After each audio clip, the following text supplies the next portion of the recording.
Freedom Willis. Hey there, Martin. Yeah, I like that. That's good timing for me, man. Yeah, because you got a lot going on. You're freed from some stuff, so that's freedom in your life, but also because of July 4th, and I know you're a true blue American who loves his freedom like the rest of us, right? That's right. But I'm not freshly divorced or anything like that, just for anyone out there. Not that they really care or anything. But no, I'm free from my startup company, which, hooray! Yeah. Well, you don't know that there's not, women across the country listening to your show and our show, and they've seen your picture and they have some crush. You might have a bit of a fan base there. Well, to be honest with you, I have gotten a few lovely emails. Really? Oh, yeah. Nice. See? So those girls, you just broke their hearts. His freedom is not that he's single, but that he has gotten free and clear to do some other work. That's right. That's awesome. Well, congratulations, buddy. Thank you. I'm very happy. All right. Well, Martin and I will talk some more about UFO news that's happened in the past week or so. However, I want to talk first about our guest for today, and I'm really excited to have him. And I do this a lot, and you guys probably have heard me say this before. There are certain people, well, there's a lot of people I talk to on a regular basis throughout this field, and a lot of times I assume this person has been on the show before. And I'll be like, hey, let's have you on the show again. I've never been on your show. And then I feel like a chump, and I'm like, oh, man, I can't believe it. And this is one of those guys, Ron Regehr. I've known him for years. I've known him through MUFON, but he's come to like the UFO Congress before we even were running it. And the other group he would go to that. He would go to the MUFON symposiums.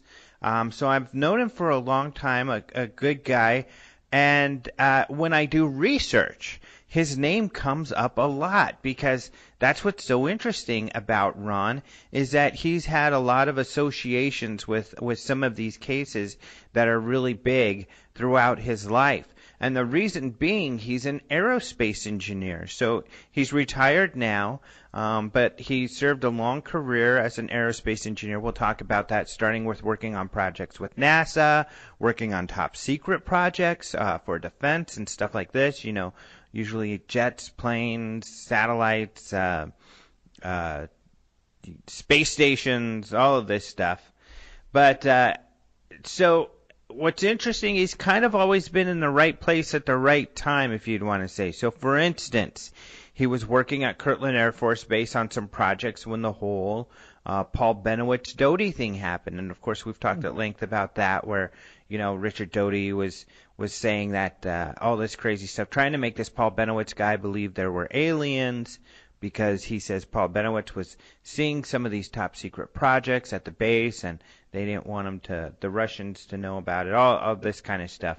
But Bob Lazar, he knew Bob Lazar before Bob Lazar was talking about Area 51 and aliens. I mean, he said he, was a skeptic, and we'll talk about that. And Roswell, he even knows, at least one or two of the key players with Roswell and has some interesting things to share there. In fact, it was in Roswell where I most recently saw him because, as you know, I was there a couple of weekends ago doing a talk, well, just last weekend. And so was Ron. So I got to catch up with him some more and refresh my memory on some of these stories.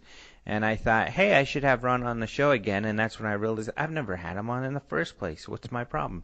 So, yeah, super interesting career associated with these great UFO cases. So I think you guys are going to find this terribly interesting. I certainly do. So that'll be a lot of fun. So we'll have that interview coming up in a minute. But before that, let's get back to Martin and talk some UFO news. So, Martin, there's a lot that's been going on. In fact, I do news on your show, and I think I have totally different stories already from what I talked about on your show to talk about here, because there's been actually, even though sometimes it feels slow, there's always something going on. And the cool thing, we have Roger Marsh writing about MUFON cases, and they've always got cases coming in. So, is there a piece of news that has particularly caught your eye?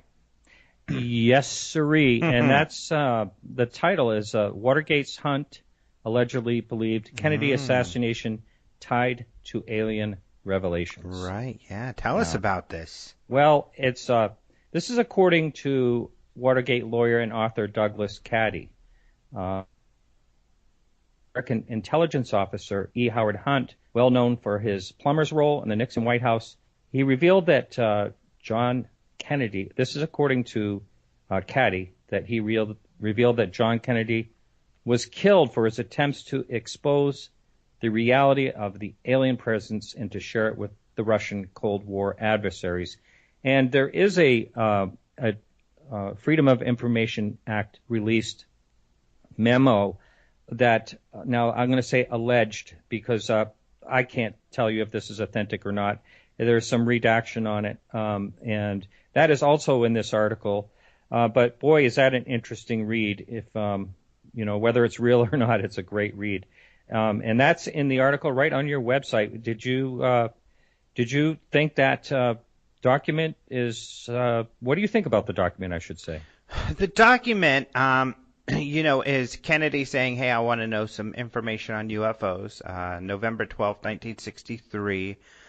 Allegedly, it was supposedly found by an author when he was writing a book.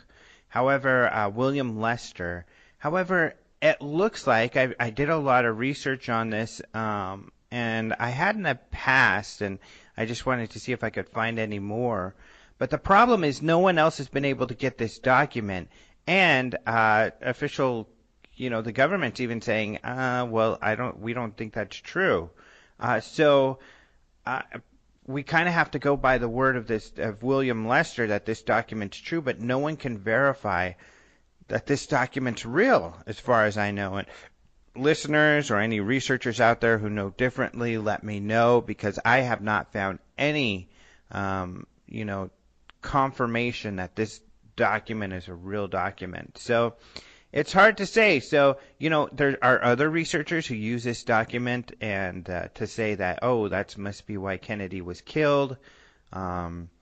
This guy, Douglas Caddy, who's a lawyer, and he was just into this stuff. He tried to represent the plumbers, and he did for a period of time.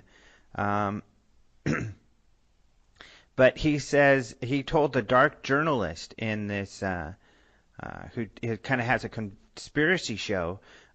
His name is Daniel Litz, the guy who runs it, and he told him that he thinks Kennedy was killed because of the UFOs, and he said Howard Hunt said that. Howard Hunt was a CIA guy who was one of the main organizers of the plumbers in the Watergate scandal and served over a year in prison for the whole thing. But I don't know. This is third person. It's very interesting, of course, because this guy was involved with the whole Watergate thing and everything. But, you read when he made these statements, some of his colleagues, some of the people, close to it even say, well, UFOs probably had something to do with it, but this just definitely wasn't it. And so there has been some dispute. Who knows? Well, for one thing, when I look at this document, I see that it was not signed by Kennedy. It was just a typed signature, and I think that, to me, says, it's a little bit suspicious. And are you saying that right now, if you, through the FOIA, if you try to get this document, they're saying that it doesn't exist? Is that what you're saying? Well, I honestly have not read from anybody who a direct quote from someone who tried to do it. However, I have heard responses from these departments who they allegedly released this document, and they have said that this document is not real. So that's the hard part. Right. In fact, I think I have a link to some more research, from Live Science, where they looked into it and where they couldn't verify it as being real either, and how they were told also by the government that they don't think this is real. So it's a tough one. I don't know. So the document's hard to verify. Howard Hunt is dead, so it's impossible to verify, his statement there. So, but it's interesting that this guy's saying that for sure. I mean, he could be just trying to sell a book. Who knows? Yeah. But it's a take that hasn't been, really looked at before, I don't think. And, there was conspiracy. One of the conspiracy theories is that KGB was, responsible for Kennedy's assassination. And that wouldn't really work with this document either. Who's trying to work with the Russians. So, anyway, yeah, it's a little suspicious. Yeah, the Kennedy thing is just as mysterious as anything else. There's so many theories as to who wanted him dead and who might have killed him. It's hard to know. But what do you think? Do you think that it was Oswald working all on his own? I'm probably going to get hate mail for saying this, but I think it was. Really? Yeah. Yeah. Is that a conspiracy? That is anti-conspiracy. I guess. I think it's possible. I mean, a lot of people say he couldn't get those rounds off in a short time, but the way he did and all that, and the gun wasn't real accurate and all that. So there is possibilities, but people have tried to replicate what he's done, and they've been there's one team that's been able to do it. So I mean, it's all possible. So I should probably just say that I don't know. I'm just going to take back what I said earlier. No, you can't do that. Stand up for your beliefs. I'm 80-20. Okay. 80% though that it's probably more than Oswald. Uh-huh. But still not close. Yeah, still not sure. I think it might have been possible. But yeah, I'm not 100%. Yeah. Well, it's another thing we will never know. Yep. All right, so moving on, the next piece of news. This is a lot of fun, especially given that Comic-Con is going on right now. And what was funny is when I posted this story, people were really excited and like, oh, that's really cool. But if you read the story, I think especially as a UFO researcher, you'll feel that it's not very cool at all. And that is the Welsh government replying to UFO questions in Klingon. And, of course, that's fun. I've got this picture of Worf, and he seems shocked that the Welsh government would do this. And I feel the same way as Worf does here. But, because of Comic-Con and Star Trek lovers, that's fun. But the problem is that, there was an assembly minister in Wales who was very seriously for his constituents asking some questions about UFOs. He said, do we know how many reports of UFOs have happened over Cardiff Airport? What discussion has the Welsh government had with the Ministry of Defence regarding UFOs? And what considerations has the Welsh government given to finding research into UFOs? And so really, some pretty cool questions from this minister, Darren Miller, who's a Tory. You've probably heard that term and wondered what the heck it means. It means a conservative. But unfortunately, when they responded, the Welsh government responded in Klingon, which is fun, but of course they're doing it to make fun of him. The response was the minister, what it translated to. I can try, I guess, to say it in Klingon. Jang vida je du luk ak gatvam ikia. My goodness. Yeah. Yeah, you should do VO, man. Yeah, how's that sound? So yeah. I don't know if that sounded Klingon or not. I'm sure we'll have some response from people who are fluent in Klingon, because there are these people. But it translates into the minister will reply in due course. However, this is a non-devolved matter. They're expecting to give a more full answer July 15th. And one of the people, there was an assembly person, an unnamed source, who said the only extraterrestrial life seen near Cardiff recently seems to be Darren Miller, the minister who asked the questions about the UFOs.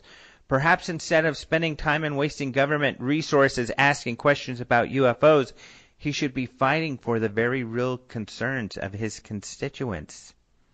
Wow. That's pretty harsh. It is. Do you think this is going to affect his political career? Like they say, stay away from this, type You of know thing? what? It's really difficult to say. And what's interesting, and I wrote this in the story, if you go to our headlines page right now, we post every day news headlines out there about UFOs from mainstream media. And the UK, especially right now, is UFO crazy. They're running daily stories like the Daily Mirror, the Daily Express, two big papers over there in the UK especially, run daily stories on UFOs. In fact, they pick up a lot of our stories. Luckily, they usually credit us, even though not everyone does. But like our June increase in UFO reporting, these guys all printed stories about it. And most, except for people like Yahoo News, gave us credit. But they're writing, if you go there, you're going to see the vast majority, in the past week especially, I would say 90% of the UFO stories in mainstream media come from the UK. That many. So there are a lot of people interested in it. I also quoted a poll that Lee Spiegel wrote about in 2012 where it said 52% of the people believe UFO evidence have been covered up because of widespread knowledge of their existence would threaten government stability. And this is a UK poll that was done. So I don't know if it will hurt him. In fact, maybe it would endear him to the people. And he was asking about real concerns his constituents had. That's where he got these concerns. So this is interesting, too. Nick Pope tweeted about it. And he said, replying to an assemblyman's question on UFOs in Klingon is a great way to ridicule the subject. I did similar things at the MOD, Kapla, which is a Klingon word. I thought it would be. Yeah. Which means success. So he's just saying how this method, which Lee Spiegel also wrote about this, which he told Lee Spiegel was called spin and dirty tricks, where they would ridicule the topic right off the bat so no one would pay attention to it anymore. And he's saying that they did the same thing and it worked. So I have some of the quotes from the story about how Nick Pope did this sort of thing. In fact, we're going to interview him tomorrow and have him on our UFO report that we'll put up on YouTube later this week about this matter. But essentially he's saying, yeah, it's just a good way to kind of diffuse the whole thing by making fun of it right off the bat. So sure. So, yeah, what an interesting story, though, huh? Oh, amazing. Yeah. We'll see what happens. I hope you're right about, endearing him even more to the public because it wasn't a silly question. It was just responded to silly. Mm-hmm. Well, he's endeared himself to me. Good. Yeah. Except you have no voting rights, but I have no voting rights, but you know what? I would give the guy an attaboy for being brave enough to ask the questions for his constituents, and of course his opponents, with the probably expectation his opponents would jump on it to make fun of him, which they did. Mm. Otherwise, in other UFO news, we've talked a lot already. We've had these two stories which were pretty involved, very interesting. So we spent a lot of time. But just a heads up, there are a couple great stories that we have posted from the week. Like I had talked about, June did have a lot of UFO sightings reported. I think I talked about this on the last show, and it was mostly due, Roger Marsh says, to Hangar 1. Right. It had 2 episodes in June all about sightings, and they got a lot of calls. And the reason they know this or suspect this is that, I did do a graph to see where the sightings were, and they were pretty much everywhere across the board, which helps bolster, their idea about it being Hangar 1.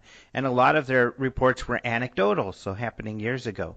So Roger wrote about a couple of those, some of them really interesting, like this giant disc going around this rocket tower, this testing site. Mm-hmm. So kind of interesting. Other interesting stories there.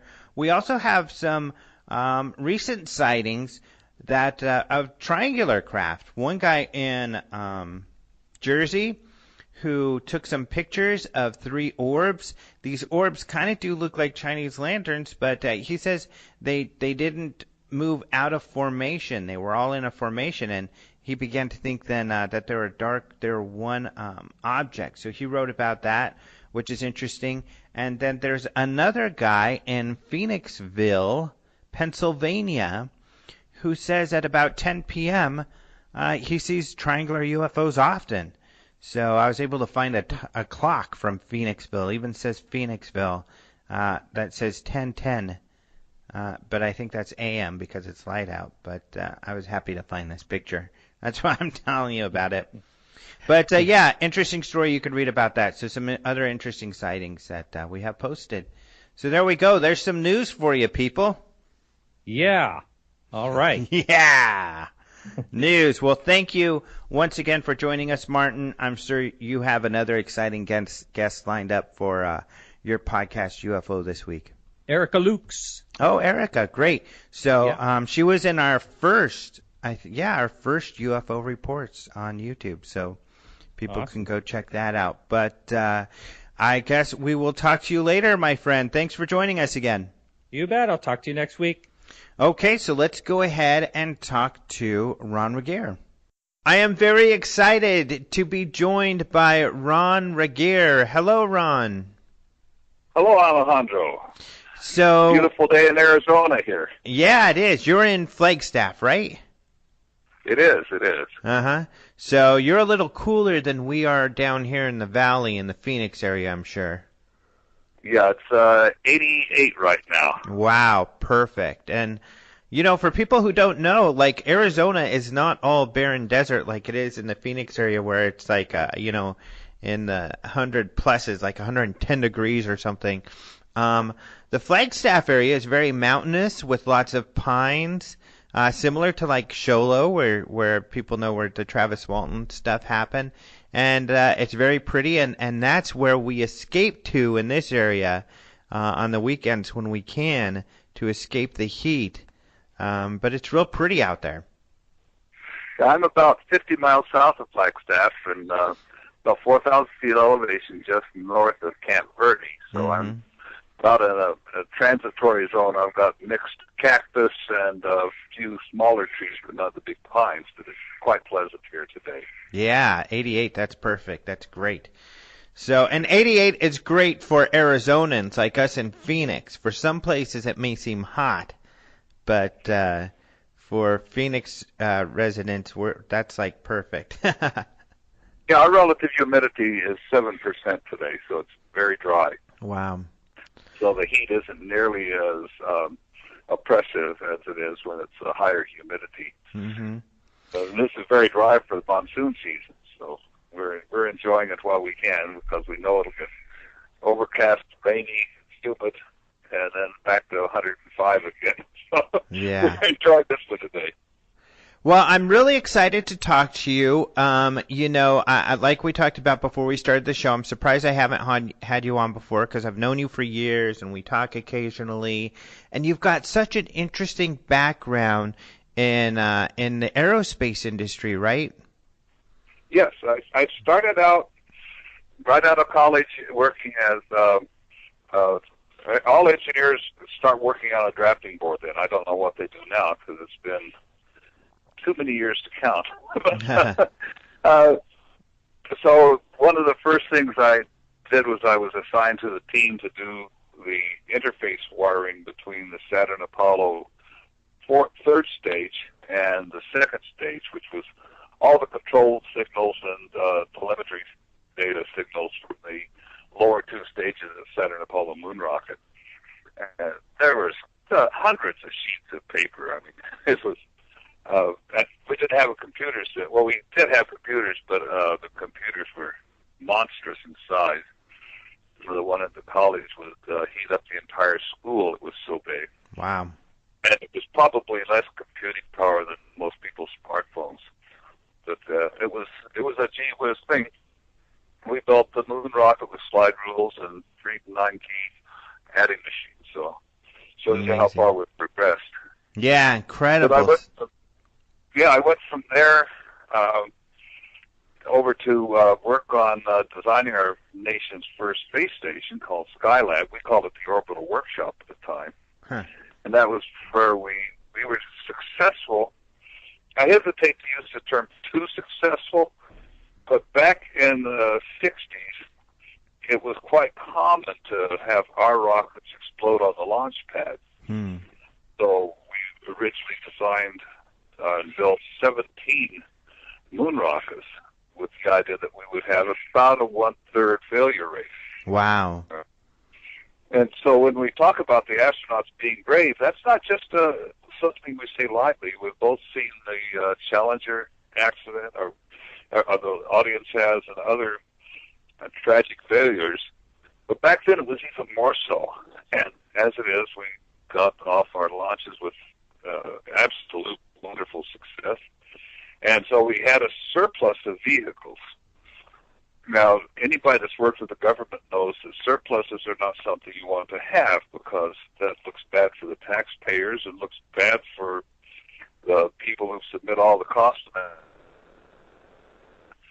So we decided that what we would do is use the first 2 stages of the Saturn V, launch the 3rd stage dry, where meaning it had no fuel, no oxidizer, and we jammed a bunch of instrument packages in there and put it into low Earth orbit. And it was our first space station. The astronauts conducted a series of experiments. It was really a groundbreaking event. I wrote the specs on that and was part of the design team on that. Pretty had cool. An interesting kickoff from my college to getting right in with getting both feet wet, working on some really exciting stuff. So what? After, go ahead. Yeah, go ahead. No, I want to hear what happened next, or what you did next. I transferred over to Douglas, Long Beach. It was a sort of an accident. I went over there to deliver some technical classified information on another program, the Manned Orbiting Laboratory.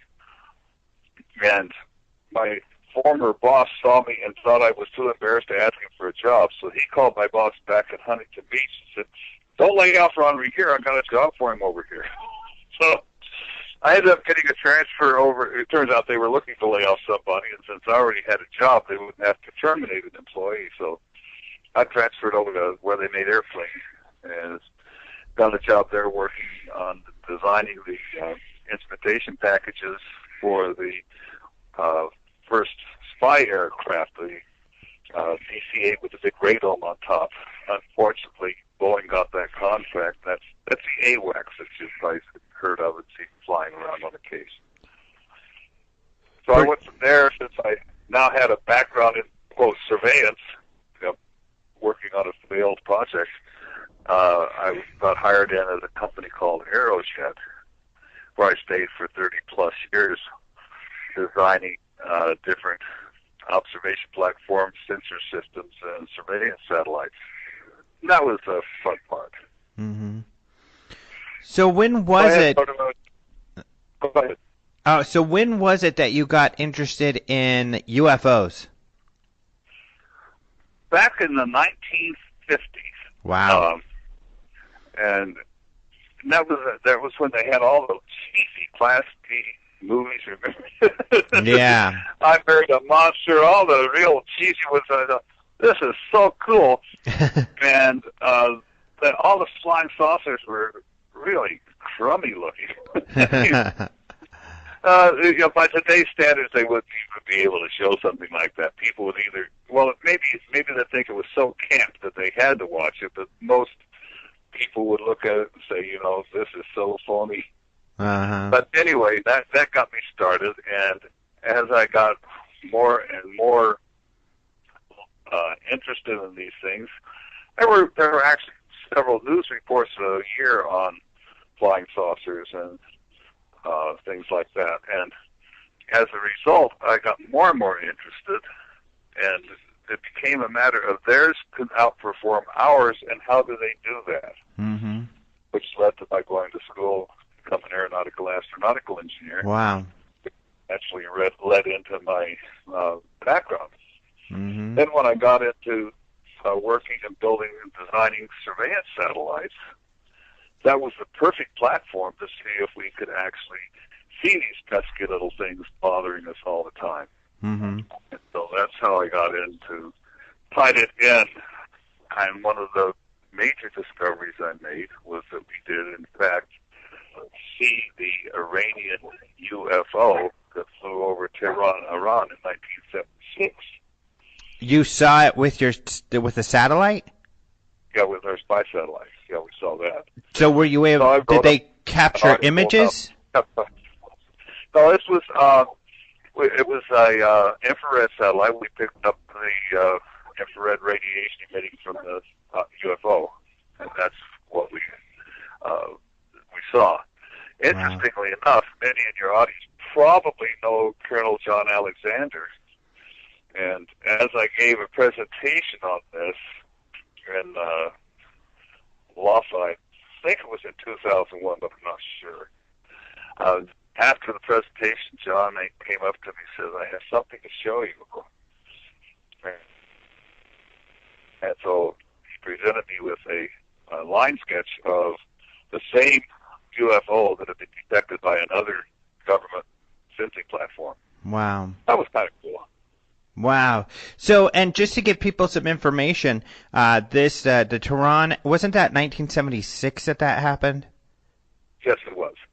Where they scrambled some jets to chase an object, and I think it was the typical, it outmaneuvered them, and the U.S. government, it turns out, contacted them, and it was one of those things where the U.S. government was interested in investigating this UFO case.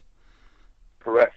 Mm-hmm. There was even more drama from the standpoint that two of the different fighter jets, they were F-4s, which was our frontline fighter at the time, actually achieved what is called radar lock. That's when the radar picks up the target and the weapon system, in this case rockets, are also locked in, where they now target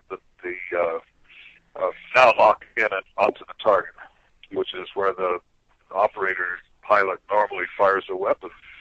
But in every single case of these incidents in Tehran, as soon as they achieved radar lock on the target, all the aircraft electrical systems went dead. Mm-hmm. And we could do that. It latches up the electronics, but the amazing thing for me was that after the plane ceased being a threat, the electronics came back on. We don't know how to turn them back on. We can freeze it up by melting the electrodes and things and turn them off, and we can turn them back on. Wow.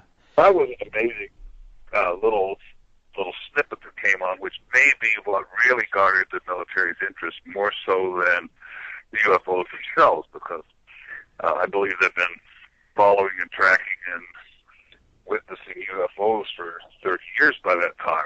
Mm-hmm. But this was the first time we actually had to disable our weapon systems and enable them further down. So, mm-hmm. So that data that you all received with your satellite, what happened to that as far as you know? The data went on to wherever the data goes. There were 4 offices back in the military where our satellite data went, and it just sort of died a quiet death. Mm-hmm. I've talked personally with the pilots. Buffon had them at a symposium a few years back, and I sat down and talked with them. And what was interesting was it wasn't just black in the middle of the night and Billy Bob and Joe with a 6-pack of beer watching. There were over 500,000 people in Tehran that were. It lasted for about 30 minutes up on the rooftops watching this happen. Mm-hmm. When they were going over the speed of sound, windows were broken as the jets exceeded Mach, and I mean, this was a major event. Airlines were diverted to avoid getting tangled up in this.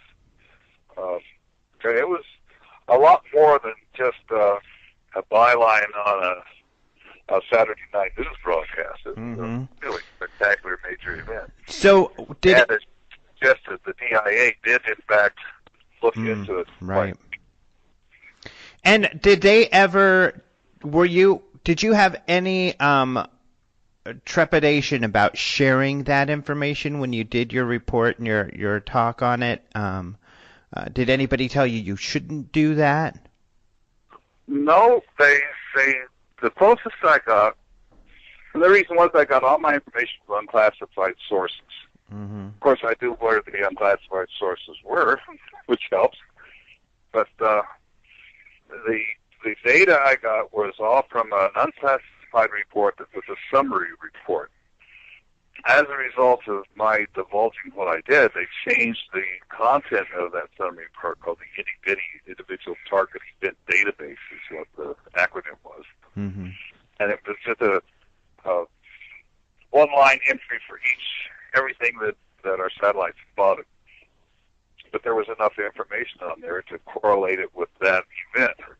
And so that was, they changed the report to delete the time after that. I believe it was the time they deleted the next series. Oh, really? Wow. So you have evidence there of a little cover-up, essentially. Yeah, that's not the first. Mm-hmm. It was interesting. I was one of the Air Force guys that came out to interview me was Captain James Kirk. Really? Really. That's what I said. And he just kind of shook his head. And he said, I know.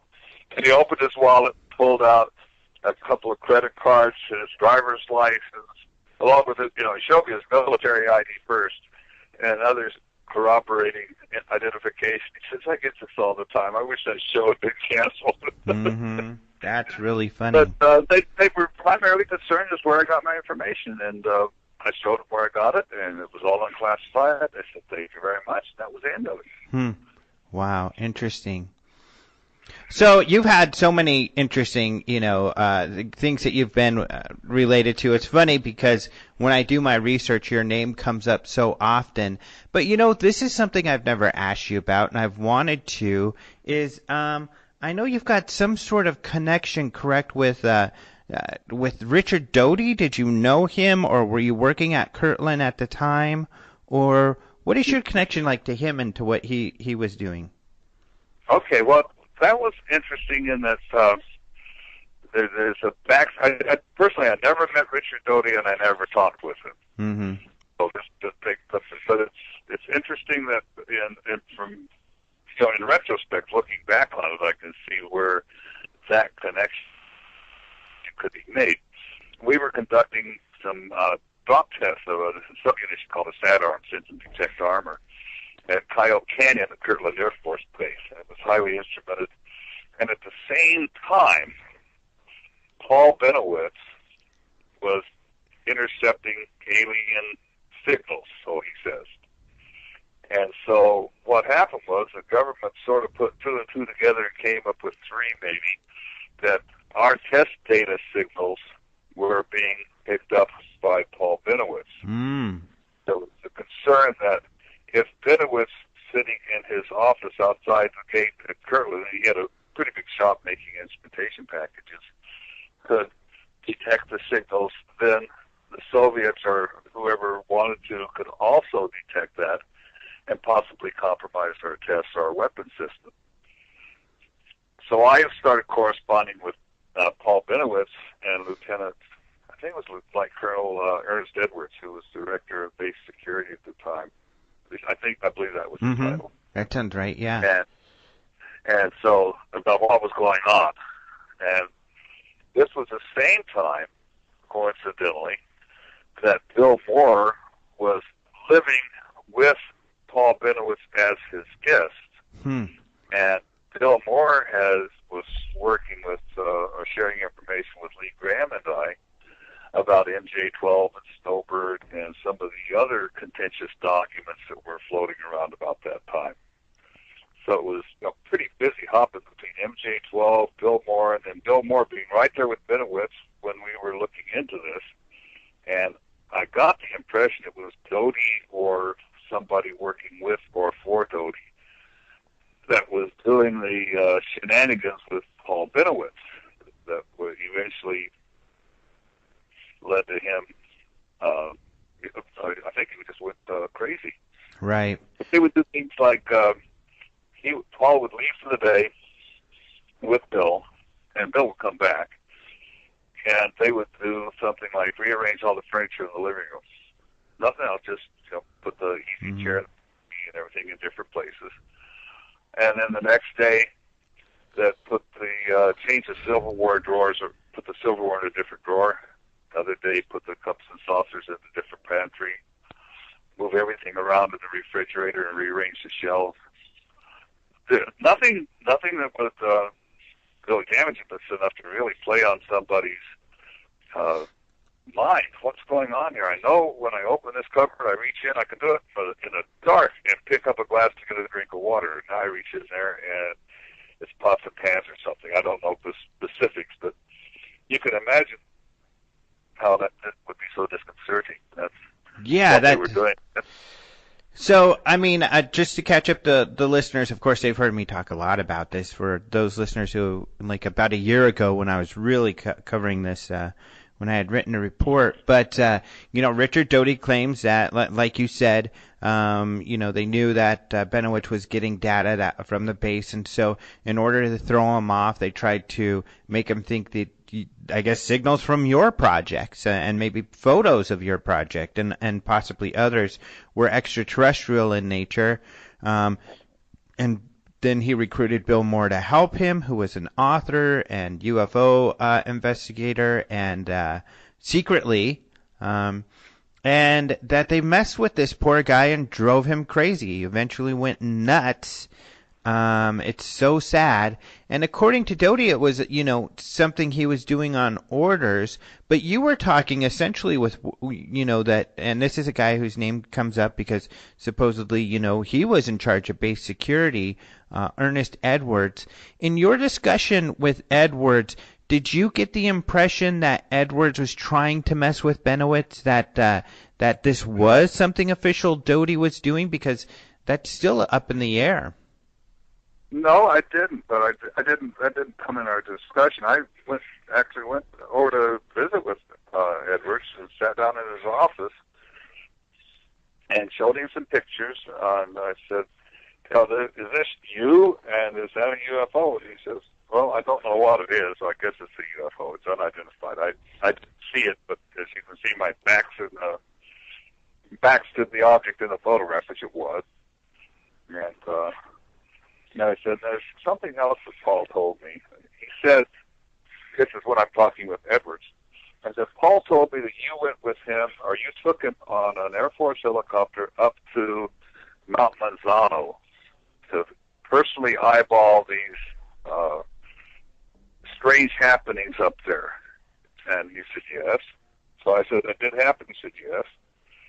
And I said, "He also said that while you were going up there, that your radar detector picked up something under intelligent control." I said, "Is that true?" He said, "Yes."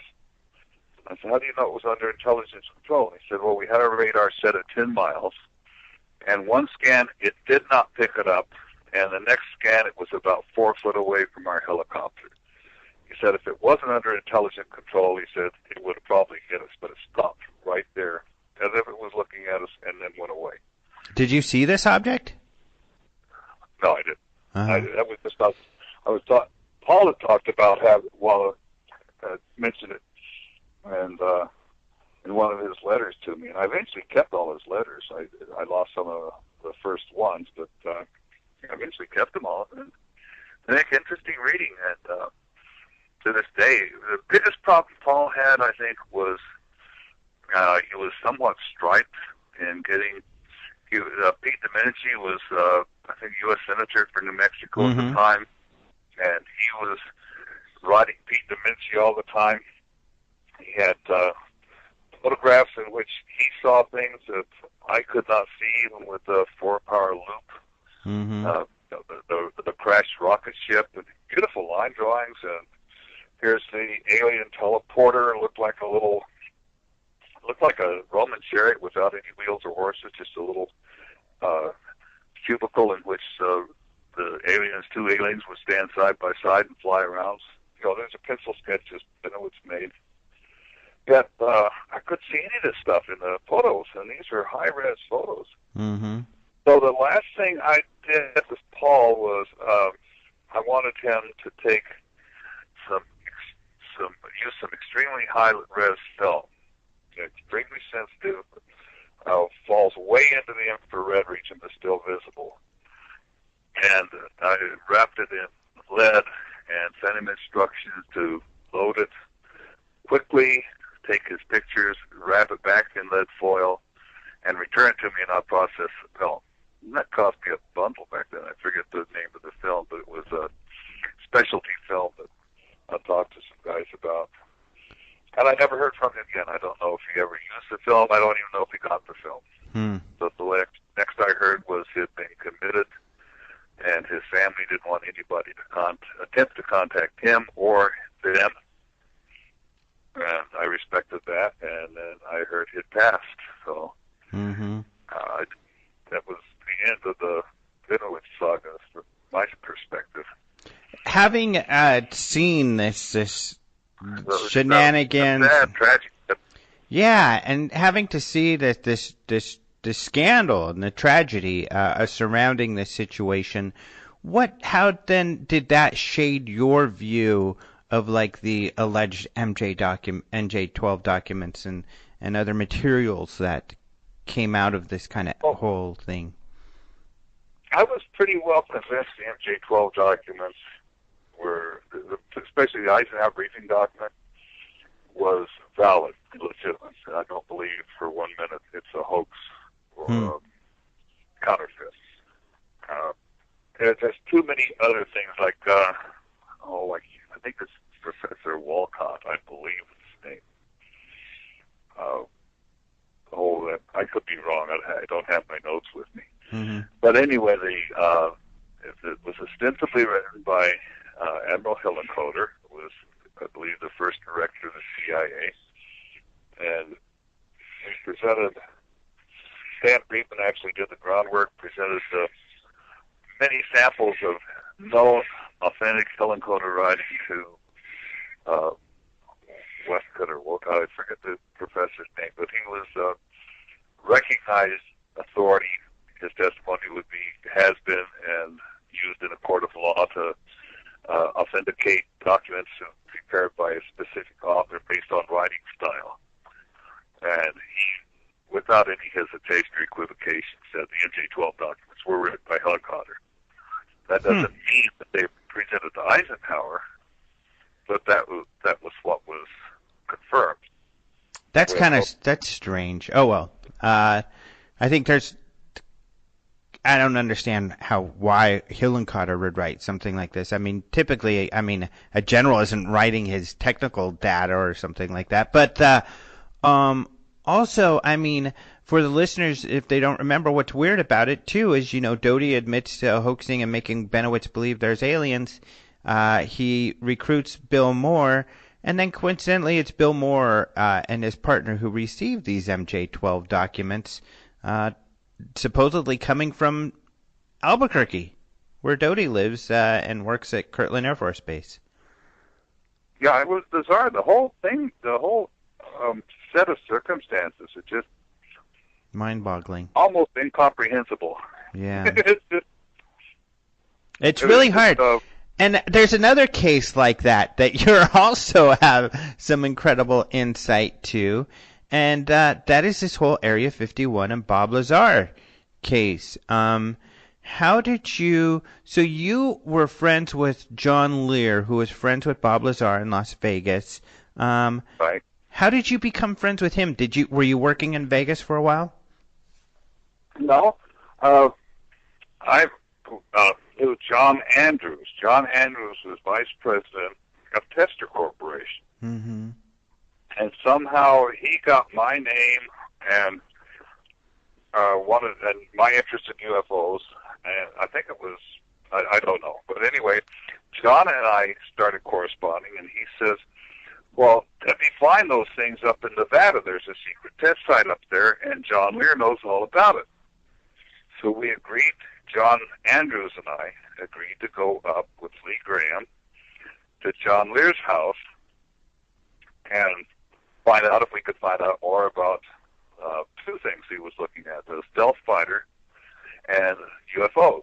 And this is before people knew about the stealth fighter, probably, and before people knew about Area 51, right?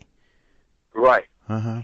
Yeah, it was just, nobody was talking about it. It was, if they knew about it, who cares? It's like any other airbase. So what was this, early 80s maybe, or? About mid-80s, about 1986, 87, right in there. Mm-hmm. And we went up, and this guy comes over, and he's laughing at us, but you guys are all delusional, you're crazy, I'm a physicist, the physics says they can't do this. And his name was Bob Lazar. And he laughed, we'd all have a good time together. It was all friendly bantering. It wasn't any table pounding, yelling, screaming, none of that. It was all friendly. And if you've been in John Lear's office or den or whatever you want, man cave, you'd see, it's got 21, 20's the number of the Aviation International, FIE, whatever that acronym stands for in French, but it's an international organization that licenses all manner of things aviation.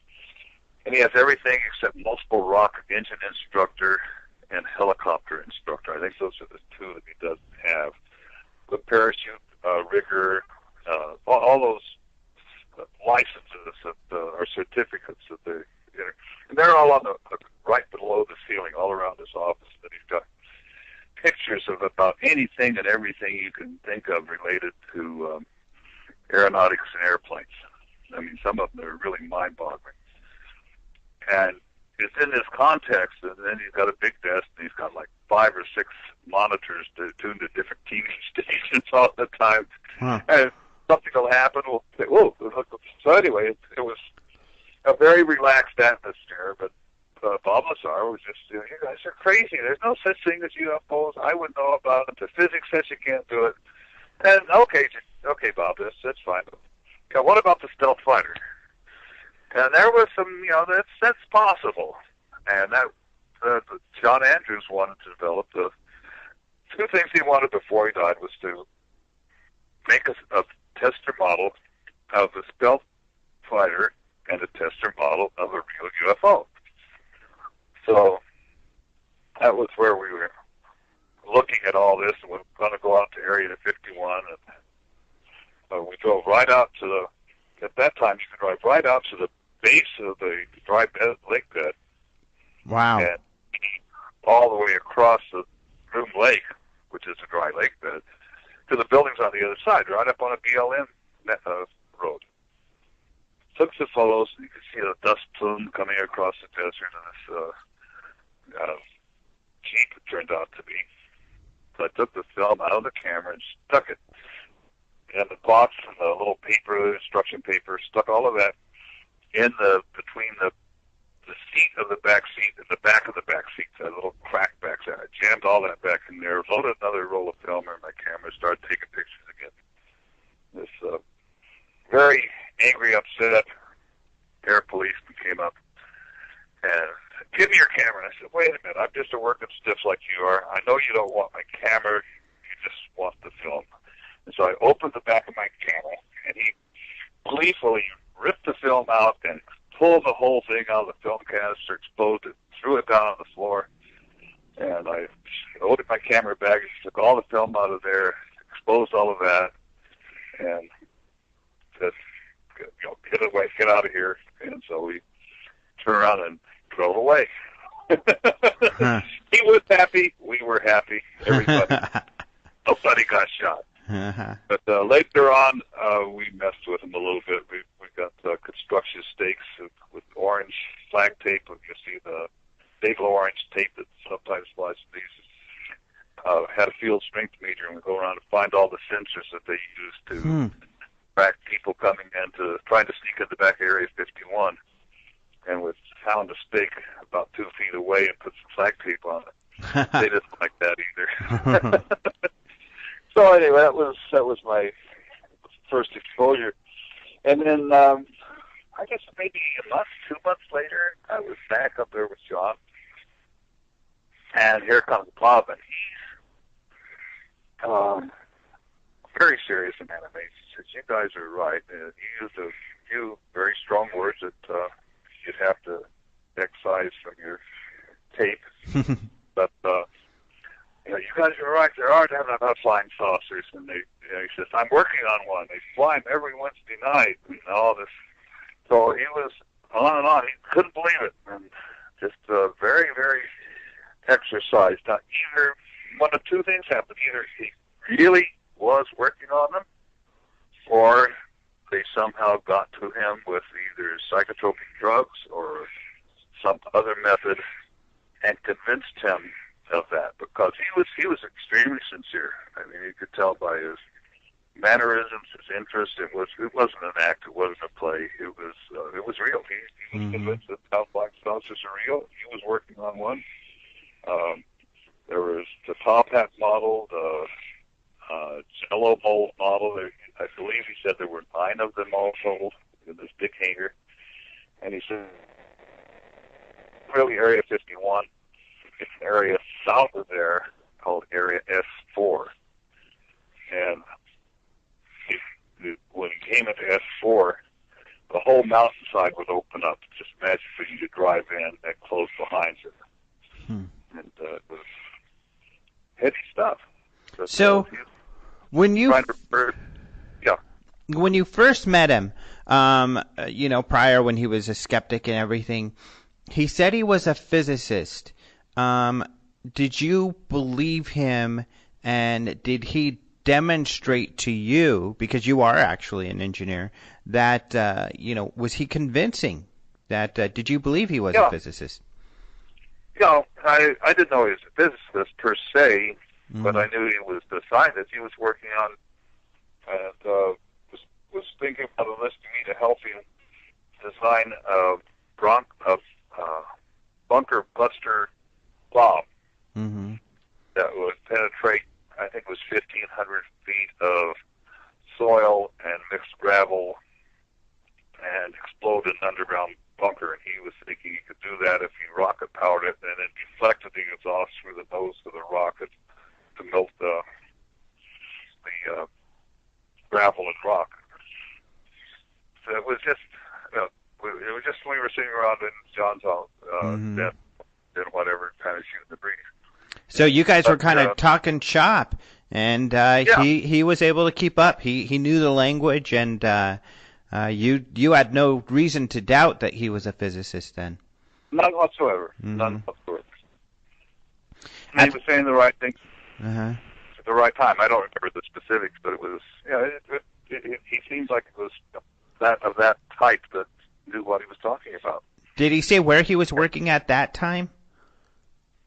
I believe he was freelancing, doing his own thing. He had just left New Mexico, Los Alamos, sometime before. And I got the impression he was looking for a job. By the way, if you ever get a chance, he has one hell of a 4th of July party. Oh, really? Yeah. He worked his way through college making and selling fireworks for these municipal displays. Oh, wow. One heck of a show. He'd tell us, save your toilet paper and paper towel tubes, and we'll make skyrockets and grenades out of them. Grenades skyrocket talk as they go up and explode, as opposed to things you throw at the enemy. But, wow. And then they had an old 50 caliber machine gun. You could pay $1 a round to shoot at an old wrecked car a mile away across the lake bed. It was wow, you're kidding. No. Wow. So I mean, he not only had the seriousness side, he also had a lot of fun toys. You go along the desert, pick up the clips that hold the 50 caliber rounds together from the old gunnery ranges, and then reloaded his own 50 caliber shells, cast his own lead bullets. It was fun. Well, and what's interesting about that is that, we talked this weekend, we were both in Roswell, and about Jeremy Corbell, who we did an interview on UFO Report on YouTube, but it's also, he was on Coast to Coast talking about how he found a physicist who says that Bob Lazar worked at Los Alamos and he knew him there.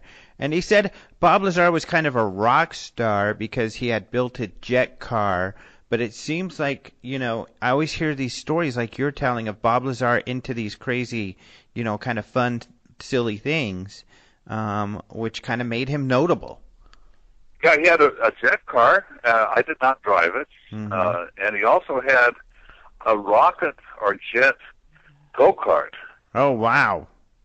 That had a rocket mounted on a tripod stand above the go-kart.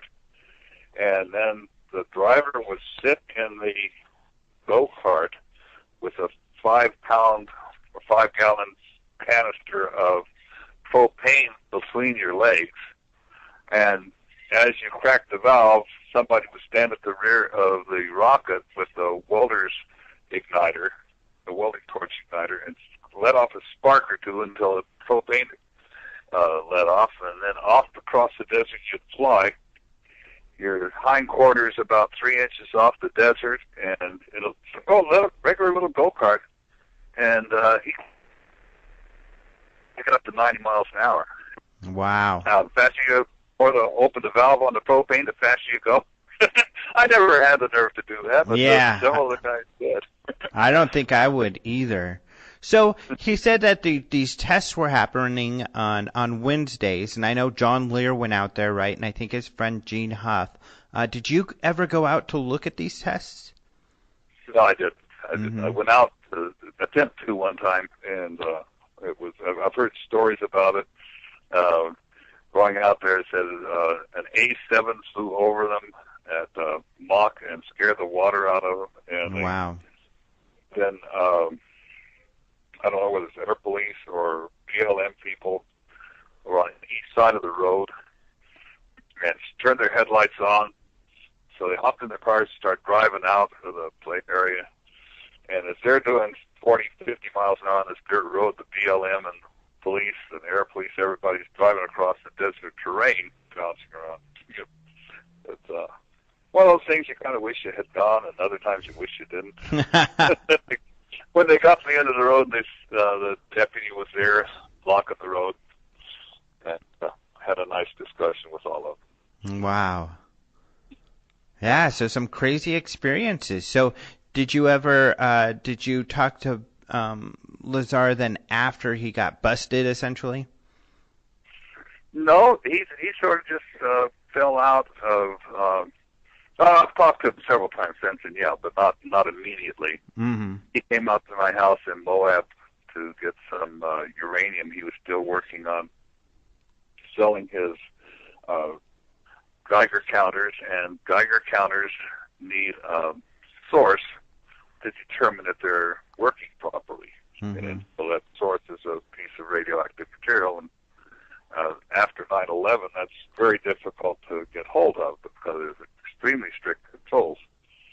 So Bob came out to Moab, where I lived, which was uranium capital of the world at one time, and we went out to some of the old uranium mines and picked up ore from there. And so he loaded that in the back of his car, and then he just by chance got his ventilator out and said, "Whoa, this is so hot, I don't think we should sit in the back seat for very long."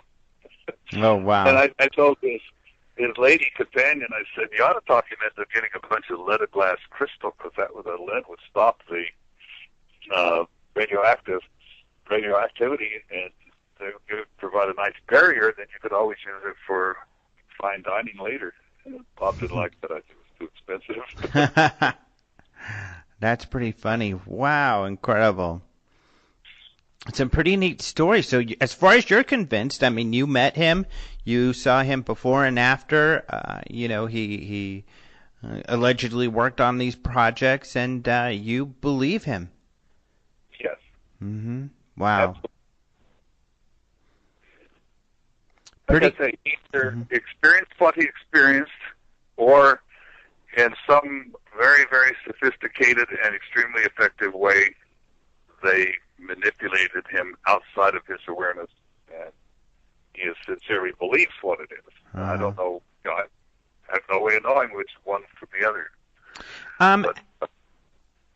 this question comes to mind.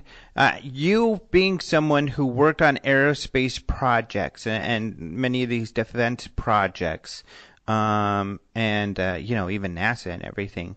Bob Lazar having gotten in trouble for speaking about the secret projects he was working on. Is it surprising to you? Because it seems somewhat surprising that now he is, selling equipment, scientific equipment, Geiger counters, and such, like you mentioned, and he still has government contracts. That seems kind of interesting, doesn't it? Well, he probably never violated his security. See, each contract has certain things that are, they define what is classified and what level of classification it is. Mm-hmm. And that's sometimes a very fine line. And as long as you don't cross over that line, you're okay. They can't do anything about it. And the more you know about the contracts or the provisions of that contract, the closer you can get to that line without violating it. Mm-hmm. So, it's sort of a go-no-go gauge, if you know what a go-no-go gauge is. Tool making. The hole has to be so big to put the widget in. So you have a tool in your pocket that's the size of the hole, and if it won't fit in the hole, it doesn't go. So that would be a simple go-no-go gauge. If you violate the terms of the contract, no go. If you don't violate them, nobody cares. Mm-hmm. So as long as he didn't violate anything where he really got in trouble for it, which he did, they didn't charge him with anything. They could have easily charged him with various crimes, and they chose not to. So as long as they don't, it's as if nothing ever happened. Mm-hmm. Well, and I guess in order to deny him these contracts, or would be to acknowledge that his whole story in the first place. Yeah, that would be confirmation of the best kind. And I'm sure you or anybody else that you got fired from a big job, and they said it was because of this specific thing. In these days of litigious actions, you want to take that to court. Well, they fired me improperly. Mm-hmm. And that means a lot of that stuff would potentially leak out. So I just can't see him finding a judge with a top secret clearance and a need to know. So it's not something you want to do. You don't want to reveal state secrets, but by the same token, as long as you don't cross that line, you're pretty well okay. Mm-hmm. And my last question about Lazar is just kind of your thoughts, because one of the big controversies is whether or not he has these degrees, like at Caltech and MIT, like he claims. Did he ever tell you that, or do you have any thoughts on that? No, that never came up. It's just is the way he acted, believed, and the skill sets that he had, and which very little demonstrated. I mean, we didn't go out and set up a lab or anything, but it wasn't anything I didn't have any reason to doubt him, and it never came up in any discussion. Mm-hmm. So. And I guess the last thing I want to talk about in the few minutes that we have is that, we met out in Roswell, and kind of your interest or connection to the Roswell incident. Yeah, it was an interesting time. It still is for me. Back when the Earth's crust was still cool in 97, I think it was, George Filer they use Filer's Files. If your listeners don't subscribe to that, they should, and send George a donation for doing all this good work.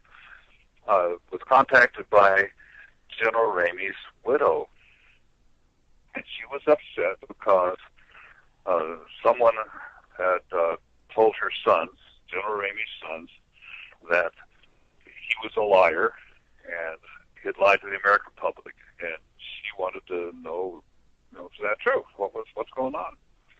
And so George knew the photographer, James Bond Johnson, who took the pictures in General Ramey's office of what is supposedly the crashed UFO debris.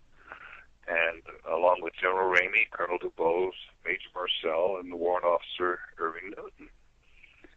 And so George called Bond and said, I know you took the pictures, what was it? And Bond just barely remembered it because it was like a little blip on his radar screen, so to speak. He took the pictures, there was a lot of excitement, and hours later, General Ramey said it was a weather balloon, and nobody thought about it until 1980 when Bill Moore, St. Bill Moore, we talked about earlier, and William Burles wrote the book, The Roswell Incident. And in the Roswell Incident, it's a really lousy photo, and the debris is mostly clipped off. A lot of the debris at the bottom of the photo because it's showing that the people in the photo as opposed to the debris. And so Bond had seen me lecture on something. I don't know what it was. I was with Orange County MUFON, and there were several of us that if we couldn't find a guest speaker for cheap, would each rotate talking about something related to UFOs. And he liked the way I worked and what I presented, so he asked me to help him investigate photographs. So we ordered photographs and went down to Kinko's and got an enlargement, and we just happened to serendipitously find the one little portion of the photo that showed what looked for all the world to be an I-beam with strange glyphs or symbols in it, which was what was one of the things described by Jesse Marshall Jr. as his finding when he looked at the stuff his dad brought back. So anyway, that led to ordering 16 by 20 prints, big large prints, and which is the largest size they offer at the university, and looking into those with great detail. We contacted, we being James Bond Johnson, the photographer, and I contacted Neil Morris in the United Kingdom. He's in charge of the lab for the astronomy and physics department at the University of Manchester. And Dave Rudiak said stuff got him interested in it. I don't know if Tom Burleson got involved because of us, but then Marilyn Rubin, Andrew LaFoe in Canada, several other people more or less seriously, but I was facilitator for this, and we started looking at these things in detail, and we found some rather startling things. Bottom line is that the two pictures of Marcel, even though Bond thought he had taken them, he did not take them. They were shot with a different focal length lens, and if he would have taken them with his speed graphic, he would have had to have quite literally turned his speed graphic camera upside down and take the pictures. Something nobody would do. There's no purpose for it. Because the image of the negative holder is upside down from what it would have been with speed graphics. So we can rule out that. We found out the precise time of day within 10 minutes when the pictures were taken by analyzing the shadow of a viewing bumper that was shown in one of the peeking through the curtains in one of the photographs. We found lots of strange glyphs and symbols, some of which are repeated. We found that there's nothing in the pictures of General Ramey and Colonel DuBose that correlates in any way with a crashed weather balloon, or mobile device. We say weather balloon because that's what it was the explanation given the second time. The first time they said it was a flying saucer that they captured a flying disc. Second time it was a weather gadget. The third time it was a mogul weather balloon. And I don't know. That said it was a crash test dummy. So they haven't made a. And the pictures you're referring to are the iconic ones that now if you Google, for instance, Roswell and look at the images, you're going to see these pictures. Right. And I've got these beautiful 16 by 20 prints. Now there's an interesting little side on this was one of the prints apparently was sent to Bettman Archives in New York the evening they were taken. However, before they could get them in the morning, they were arrived too late to make the evening edition. We were speculating, but way early enough to make the morning edition. But in between, General Ramey, as the Roswell Daily Record so eloquently puts it, emptied the Roswell saucer. I got on, had a news conference, said all this was a big mistake. Those guys over at Roswell just saw weather gadgets from a flying saucer. Sorry about that, folks. Nothing to see here. Move on. And that's when we believe there was a press conference, because Bond swore up and down he was the only one there. There was no other photographer. He would arrange the debris. He took photographs of it. He did not remember seeing Marcel at first, but after had been interviewed several times and told, well, you were there, and there's the pictures you must have taken. He said, yeah, I probably did. And then later on he became convinced he did, until we proved otherwise. And then he said, well, maybe I didn't. So, But it was, I lost my train of thought. I got totally derailed there. But essentially, I mean, you guys have looked at these pictures, and like you said, you found that there were more pictures. There were more pictures than Johnson had taken, and in some of these pictures, you feel then perhaps there was some of the real flying saucer debris and not the weather balloon. And the pictures with General Ramey, that's the real stuff. Mm-hmm. Not a weather gadget, not a mogul, not anything the Air Force said it was. The Bedman photo, by the way, is what I was discussing, was sent to New York, never made it to print. We found it strictly by mistake when somebody was combing the Bedman archives in 1997 and found it and published it in one of these coffee table books about UFOs. And it revealed some 3/4 inch to 3/8 inch thick material in the debris in the photographs with General Ramey and Colonel DuBose. So we quickly checked the photographs taken that we received from the archives at University of Texas Arlington, and those same areas of the photographs appear to have been doctored in some manner or degree to remove any vestiges of that thickened material. So it looks like here's another case where somebody somehow went in and modified the photographs. Yeah, weird. Yeah, or the negatives, I should say, not the photographs. So, talking with the archivist, and they swear up and down that those negatives have never left their hands since they got them from the Star Telegram. So it appears that quite early, maybe within days of Bond taking the photographs, somebody at the Star Telegram went in and modified the negatives. Remember, by this time, the beautiful print had been sent to Bettman. Mm-hmm. So before they went to University of Texas Arlington, became part of their archives, it appears that somebody was able to go in and modify the negatives to take out that incriminating thick pieces of metal.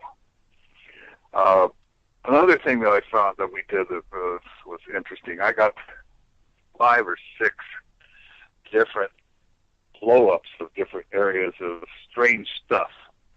One I call a switch cover. There's one that looks like a chrome strip. There's another that looks like an I-beam and drop of, well, I did send that one. So there's 5 photographs I sent to Professor Moore, Charles Moore, who was in charge of the mogul balloon launches, and claimed that, yep, that stuff in those photos is part of my balloon program. So I sent him these enlargements of these specific areas, and I asked him quite candidly, what part of the mogul are these taken from? And he says, I've never seen that stuff before, and, well, that I-beam looks like an I-beam with symbols in it. I mean, he agreed that part of one of the photographs of what he was working on, so everybody says, had an I-beam with symbols in it. Yet there is nothing like that on any mogul balloon. So he confirmed that that's not a mogul balloon. those pictures were not of anything that he worked with. Yeah. Wow, how interesting. Well, we're out of time, but good work. I mean, this is just so terribly interesting, and I know the listeners are going to love it.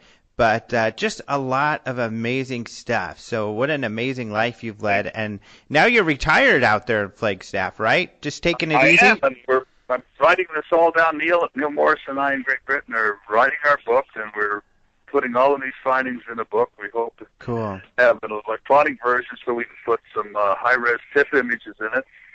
And we're inviting anybody and everybody who wishes to analyze these photos of get a read on the Ramey office memo that we did.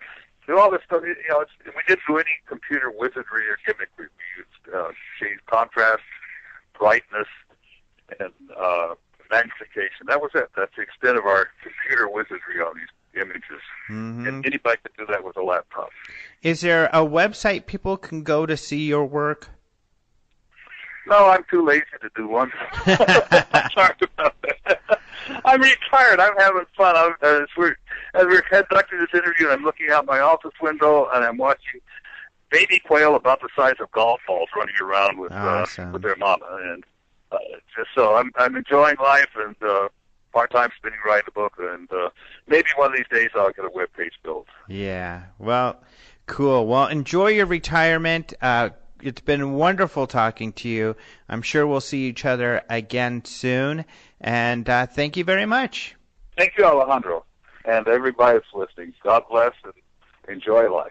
Thank you so much to Ron for being on the show. What an interesting guy, huh? I mean, all these things he's ran into, some of the most important stories when it comes to ufology, and he's had some insight or just kind of played a role just by going along and doing what he does, doing his job. So really interesting stories. I'm so happy that I finally got to catch up with Ron and talk about some of this. So thank you very much.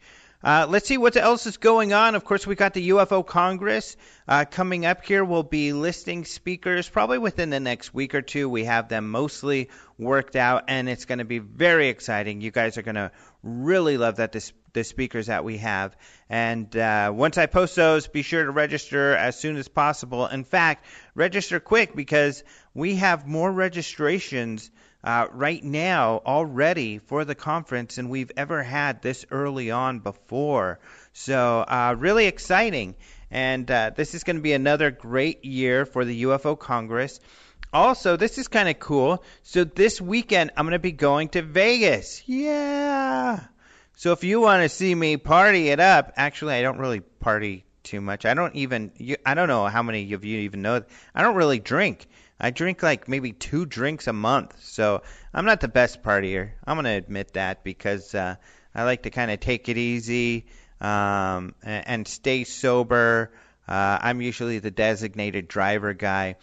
But still, it's going to be a lot of fun. And here's why. We're going to be going to see Ruben Uriarte and Noe Torres speaking at the National Atomic Testing Museum. So I've talked about this place before. In fact, I interviewed some of you will remember this, the guy who used to run it. He recently retired. But he had installed an Area 51 display that they still have there. That's really cool. It's supposed to be about Area 51, but this guy who runs the museum, which is sponsored by the Smithsonian, by the way, he's so into UFOs that it's mostly about UFOs and not Area 51. So a lot of UFO stuff there. In fact, he's even got, because it's the home of George Knapp, the investigative reporter for KLAS there in Las Vegas. George Knapp has done a lot of work with Russian UFO researchers, and one of them gave him metal that they believe came from a spacecraft, and that is in this museum at the National Atomic Testing Museum. So you can go there and you could take a look at that and get a great talk from Noe Torres and Ruben Uriarte. So that'll be a lot of fun. Ruben, as you may remember, was a speaker at last year's UFO Congress, actually this year, 2015, and he was also on the UFO Jeopardy, which was a lot of fun. at the UFO Congress. So Ruben's a great guy. We've interviewed him before. We've had him and Noe on the show before. So great couple of guys. I'm really excited to go out there and help support these UFO talks that they do out there and help support Ruben and Noe. And so if you're in the area, swing on by and come check this out. This is going to be a lot of fun, and it's another excuse for me to go to Las Vegas. Actually, my girlfriend's going to be out of town, so I'm going to be going with Clifford Mahooty. Some of you guys might remember him. I've had him on the show as well, and he spoke at the Congress. Really neat guy, a Zuni elder, good friend out here in this area, so we're going to be road tripping, so that's going to be a lot of fun. But I encourage you, to come out if you can. Otherwise, thank you to all of you listeners. Thank you to Dark Matter Radio, who is the home of Art Bell's podcast radio show that's going to be starting up here in just like a week or two. So that's really exciting for the Dark Matter Digital Network. Again, thank you guys for playing our shows, and this ought to be really exciting. I was listening to some Art Bell interviews not too long ago, and he's just great. His voice is great. He's a lot of fun. What an interesting guy. So it's going to be so exciting to have him back on the air. So congratulations to Dark Matter. This is going to be a lot of fun. And thank you at Dark Matter, too, for not just playing the show, but being such a good friends. They're good friends of ours here at Open Minds. So really good group of guys.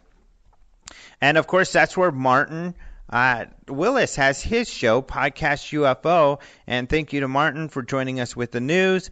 Thank you to Caleb Hanks, who does the opening and close music. You can find him at Clerk Chronicles, and you can find a link to the Clerk Chronicles at the on the radio page on the openminds.tv website. And, of course, you can find all of the news that Martin and I talked about earlier in the show at openminds.tv, where we post UFO news on a daily basis. For more about the UFO Congress also, and if you want to keep up on that, go to ufocongress.com. And I should let you know also that our email list has kind of been reignited. So now we are sending out emails to let you know what we're up to on a more regular basis. We give you the latest on the Congress. We give you the latest on some of the cool stories on the website. We give you the latest on what we cover on our UFO report. That is our video UFO news thing that we do on YouTube. And we give you updates to the UFO Congress and some of the sales and stuff that you can find at our shop. So we update you on all of everything that's going on that we do on our email list. You can join the email list by going to openminds.tv, and up in the right-hand corner, you'll see a little box that says join the email list. You can put your email in there, click submit. You're good to go. Or contact us. You can call us. You can email us and say, hey, put me on the list, and we'll do that. No problem. So keep up to date with what's going on with us, so you can know all of the cool stuff. I don't know of anybody, not to brag here. Well, I guess not to brag, but to advertise, to kind of plug. I don't know any other site that kind of keeps people up to date in all of these different fronts and all of these different medias like we do. So, and we're really happy to do it, and we are so happy to have so many viewers and listeners who enjoy our work. Really, the vast majority of what we do, we put out there for free because we really have a genuine interest in sharing this information and letting you know what's going on out there. And some people complain about what we don't have for free, but of course we do have expenses, very big expenses, which we don't meet. We're not a profitable company, people, so quit complaining about having to throw us a few bucks to help us out to keep going. So we're just very fortunate to have a sponsor, an owner, who is interested in this topic and willing to spend some money to get this information to you. So that's great. And my hat's off to my boss,